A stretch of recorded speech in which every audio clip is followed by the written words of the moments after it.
everyone, it's me again, Ma'am Mariel, and welcome to my channel. So for this video, we're going to discuss all about finding the equation of a line using slope-intercept form, point-slope form, and two-point form. So this lesson is for grade 8, okay? So we have the formula for slope-intercept form, y is equal to mx plus b, wherein m is the slope and b is the y-intercept, okay?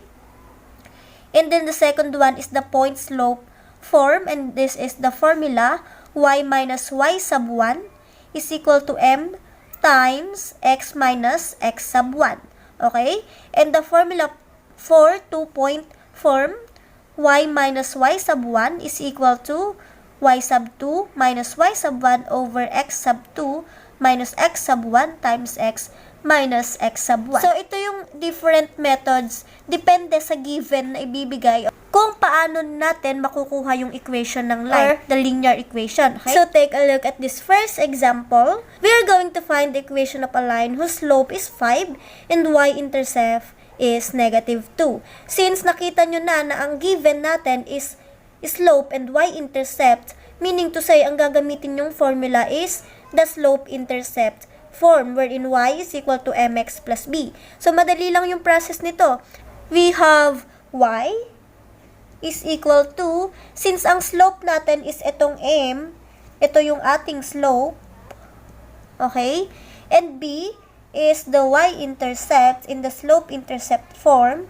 Of course, ang ating slope is 5. Papalitan lang natin yung m ng 5 kasi ang slope daw natin is 5, okay? So, we have 5.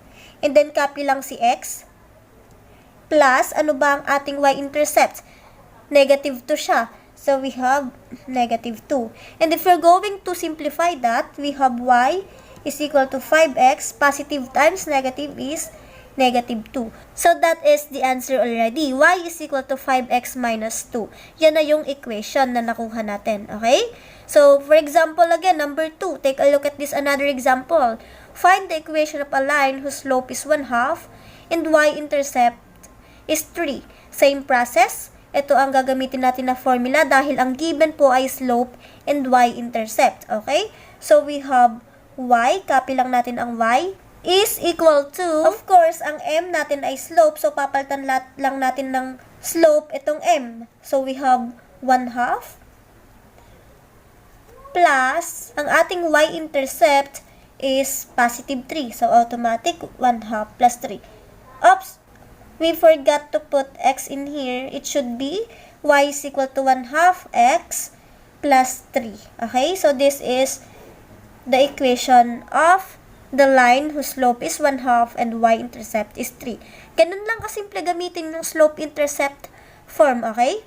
So, ngayon, gagamitin naman natin yung formula ni point-slope form kasi po, ang ating given is the slope and a point. Remember, an ordered pair determine a point, okay? So, ang gagamitin nating formula is y minus y sub 1 is equal to m times x minus x sub 1. And yung point na given, lalagyan natin siya ng label as x sub 1 and y sub 1. X sub 1 and y sub 1. Yan na yung label ng ating given na point. Bakit yan yung label? Kasi kung x and y yan, paano natin mahanap yung two variables in a linear equation, di ba? So, we have two variables, x and y. That's why, ganyan yung magiging process. So, of course, y, wala naman ditong given na y. So, copy lang natin si y. Minus, y sub 1 natin is negative 2. Substitution process lang ang gagawin natin, okay? Negative 2 is equal to m. Remember, m is the slope or siya yung magdidetermine ng slope. Ito yung binigay na slope sa atin, 1. So, we have 1 times ang ating x. Of course, wala namang given na x. So, copy lang, minus x sub 1 is 5. Ito siya, x sub 1. And then, right after that, we are just going to simplify. So, y, negative times negative 2. Of course, magiging positive 2 na lang siya. Is equal to 1 times x. Distribution property of equality, 1 times x is x. And 1 times negative 5 is negative 5. And then right after that, gagamit tayo ng addition property of equality dito. Kailangan kasi nating mailipat si 2 sa kabila. Ano? So, ang equation na pattern natin is yung y is equal to mx plus b, okay? And since y lang dapat dito sa kabila, so kailangan nating alisin si 2 dito at ilipat sa kabila, tama? So, gamitin natin si addition property of equality. Kung ano yung i-add natin dito, ganun din yung i-add natin dito. And since si positive 2 dito, ang i-add natin sa kanila is negative 2. Okay? And x minus 5 plus negative 2. Bakit negative 2 yung in-add natin sa kanila? Kasi po, ito yung aalisin natin, si positive 2.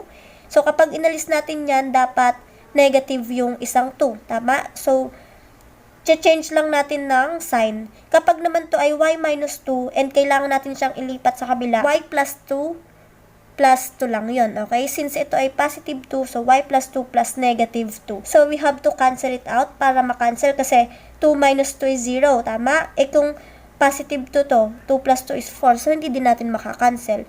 So, y na lang yung matitira dyan, y. And then, we have x minus 5 plus negative 2, copy lang si x.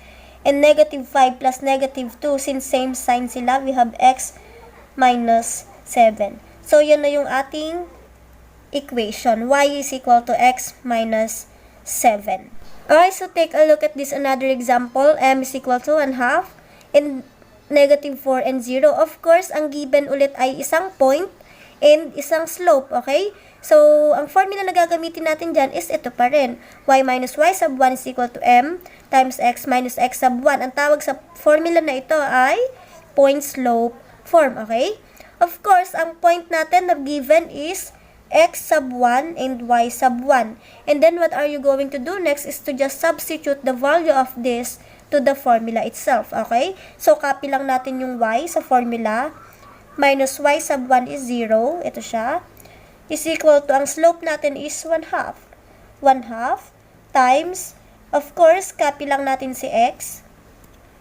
Minus x sub 1 is negative 4. Okay? And then, right after that, we are just going to simplify. Y minus 0, automatic, y na lang yan. Diba? And, simplify. 1/2 times x. Negative times negative is positive 4. Plus 4 na yan siya. And then, y is equal to, you're going to do distribution property of equality. I-multiply si 1/2 dito kay x and kay positive 4, okay? Di-distribute natin. 1/2 times x is 1/2 x. And then, 1/2 times 4 is 4 over 2. And then, simplify. Y is equal to 1/2 x plus 4 divided by 2 is 2. And then, yan na yung ating equation. We have y is equal 1/2 x plus 2. Okay? So, ganun lang kasimple. Sundan nyo lang yung formula. And then, that's it. Mahanap nyo na yung equation ng line in the form slope-intercept form. Okay? Okay, so take a look at this third method. We have two-point form. So, itong method na ito is ginagamit naman kapag ang given is 2 points or dalawang ordered pairs.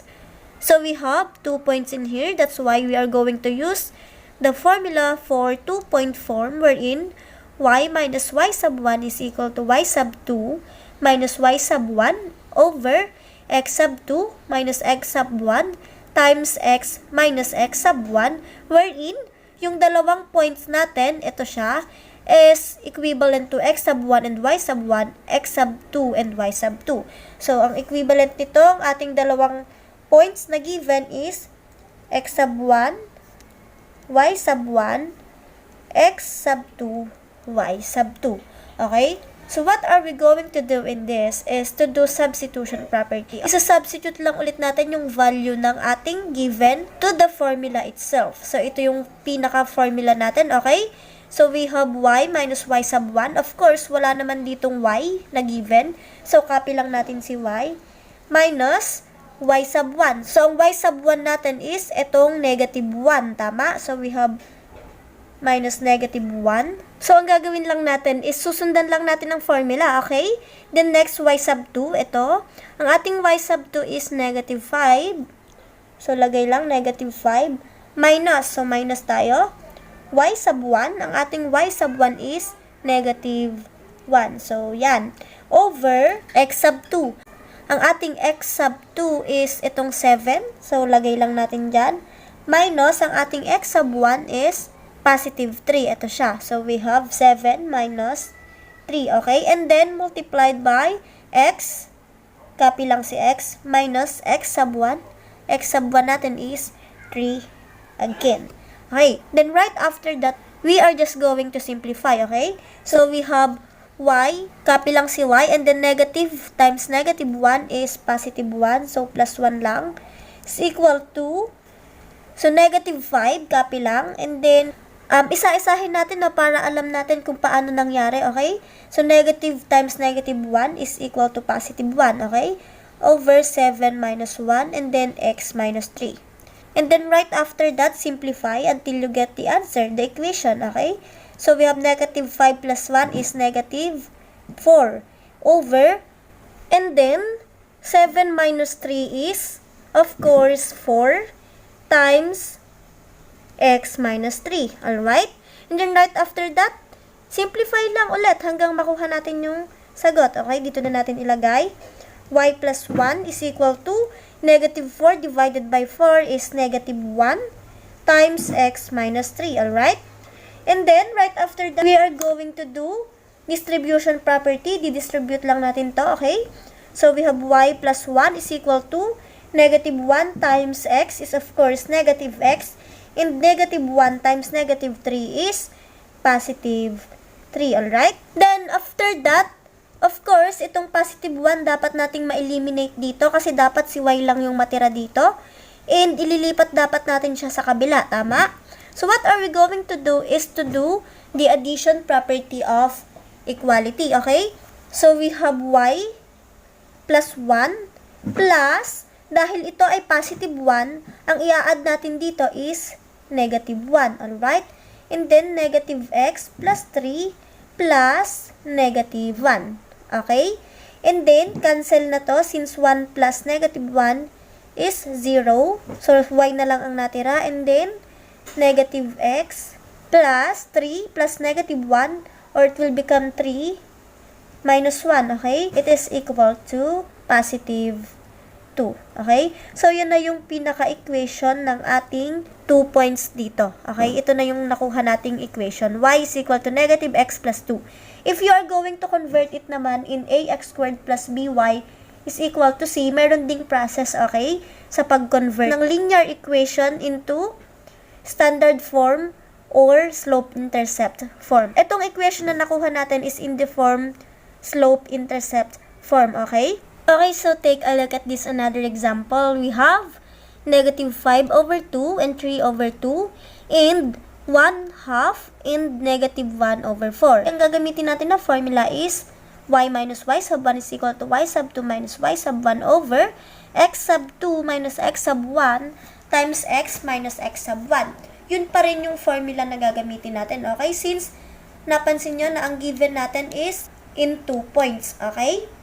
So, remember, depende sa given ang pag-determine ng formula na gagamitin nyo on how to find the equation of a line, okay?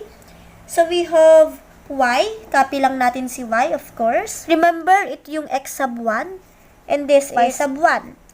X sub 2 and y sub 2. Kapag ganito yung gagamitin nyo na formula or in 2-point form, of course, yung dalawang points na given, ang label nila is x sub 1, y sub 1, x sub 2, y sub 2, okay? So, ang ating y sub 1 is 3 over 2. So, ilagay lang natin 3 over 2. Remember, substitution property ang ginagamit natin, okay? We are just going to substitute the given to the formula itself, okay? So, y minus 3 over 2 is equal to y sub 2 is negative 1/4 minus y sub 1 is 3 over 2. Ang ating x sub 2 is 1/2 minus x sub 1 is negative 5 over 2. And then, multiplied to x natin, of course, copy lang, so wala namang given na x dito. Minus x sub 1 is negative 5 over 2. Copy lang si y minus 3 over 2 since wala naman tayong isi-simplify sa kanila. Is equal to negative 1 over 4 minus 3 over 2. Kapag ganito yung situation, hanapan natin ng LCD. Since hindi natin sila masusubtract dahil magkaiba pa yung kanilang denominator, okay? So, ang LCD ni 4 and 2 is of course 4. And then, 4 divided by 4 is 1. Times negative 1 is negative 1. So, negative 1. And then, 4 divided by 2 is 2. Times negative 3 is negative 6. So, yan na yung ating numerator over 1 half. Negative times negative 5 over 2 is positive 5 over 2. So, ang ginagawa ko ngayon is sinisimplify ko muna, enable for you to know kung saan ba nang gagaling yung mga numbers na yan, okay? Para hindi kayo malito. So, x lang. And then, negative times negative 5 over 2 is positive 5 over 2. Like, for example, ito, kapag diniretso ko na siya sa mismong sagot, di ba, hindi nyo na nasundan kung paano nangyari yung sagot na yon, okay? So, kaya ko iniisa-isa. And then, simplify, y minus 3 over 2, copy lang, is equal to negative 1 minus 6 is negative 7 over 4. Copy lang, no? And then, 1 half plus 5 over 2. And since parehas sila ng denominator, so ang i-add lang natin is yung kanilang numerator. So, 1 plus 5 is 6 over 2. And then, copy lang si x plus 5 over 2. And right after that, paano natin ito masisimplify? Remember, kapag ganito yung situation ng ating fractions, ayan, 7 over 4 over 6 over 2. Ang gagawin lang natin is to find its reciprocal, enable for us to change it into multiplication. Okay? So, we have y minus 3 over 2. Paano kumuha ng reciprocal? Copy lang si numerator. We have negative 7 over 4. And then, magiging multiplication na to. Remember, kapag magre-reciprocal, magiging multiplication na yung operation. Okay? So, si 6 over 2, babalik na rin natin siya. Magiging 2 over 6. Okay? And then, copy x plus 5 over 2. Alright? So, yan yung paggamit ng reciprocal. Okay? Pag ganito yung situation ng fractions. Okay? So, we have negative 7 over 4. Copy lang si numerator. And then, pagbabalik na rin lang natin ito or interchange. Then, magiging 2 over 6 siya. And then, yung operation niya from division, ito division, magiging multiplication, okay? Then, right after that, simplify lang. So, pwede nating i-cancel si 4 and 2, okay? So, si 2 magiging 1, si 4 magiging 2. Paano natin siya kinancel? Ang ginawa natin ay cancellation method wherein kapag meron silang common, okay? Common factor. Since si 4 and 2, makakancel out sila ni 2. So, we have to divide 2 to 2, so 1 na lang, and then 4 divided by 2 is 2. Okay? So, para lang tayong nag-lowest term. Okay? Remember, when you are going to multiply fraction, numerator to numerator, denominator to denominator. Okay? So, we have y minus 3 over 2 is equal to negative 7 times 1 is negative 7 over 2 times 6 is 12 times x plus 5 over 2. Right after that, we are going to do distribution. So, copy lang natin si y minus 3 over 2 is equal to, ayan, i-distribute lang natin or i-multiply. So, negative 7 over 12 times x is negative 7 over 12x. And negative 7 over 12 times 5 over 2. So, we have negative 7 times 5 is negative 35 over 12 times 2 is 24. Alright? So, ganun lang siya kasimple. So, right after that, gagamit ulit tayo ng addition property of equality wherein itong si negative 3 over 2 kailangan mailipat natin sa kabila. Tama? And then, ang gagawin nyo dyan is y minus 3 over 2 plus addition property of equality, kaya plus. And then, since ito ay negative, magiging 3 over 2 lang. 3 over 2. Okay? Is equal to negative 7 over 12x minus 35 over 24 plus, dahil nga negative ito dito, magiging positive siya kapag ginamitan nyo ng addition property of equality. Okay? Then, right after that is simplify lang natin. Cancel na to. Since magiging 0 na yan, so y na lang yung natira. And then, copy lang si negative 7 over 12x since hindi natin sila pwedeng isama sa dalawa na to kasi ito ay walang ka-like terms dito, okay? Sila lang yung like terms itong dalawa na to. So, copy si negative 7 over 12x. At kukuhain natin ulit yung LCD ni 24 and 2, okay? So, gamitin natin si 24, alright? And then, 24 divided by 24 is 1 times negative 35 is negative 35. And then, 24 divided by 2 is 12 times 3 is positive 36. And then, simplify lang hanggang sa makuha na natin yung pinaka-equation. 7 over 12x. And then, copy lang si denominator. Negative 35 plus 36 is 1. So, yan na yung ating equation. Okay, so ganun lamang siya kasimple. Kaya lang siya nakakalito ngayon kasi fraction yung ginamit ko na given. Para rin kapag halimbawa, yung given nyo dyan is fraction, alam nyo na kung paano siya gagamitin sa formula. Okay? Okay, so that would be all. Thank you so much everyone for watching. I hope you have learned something from this video on how to find the equation of a line using three methods: the slope-intercept form, point-slope form, and two-point form. So this is for grade 8 students. Okay? If you have learned something, please do not forget to like, comment, and share this to your classmates, and of course, subscribe to my channel. Thank you so much everyone for watching. God bless us all.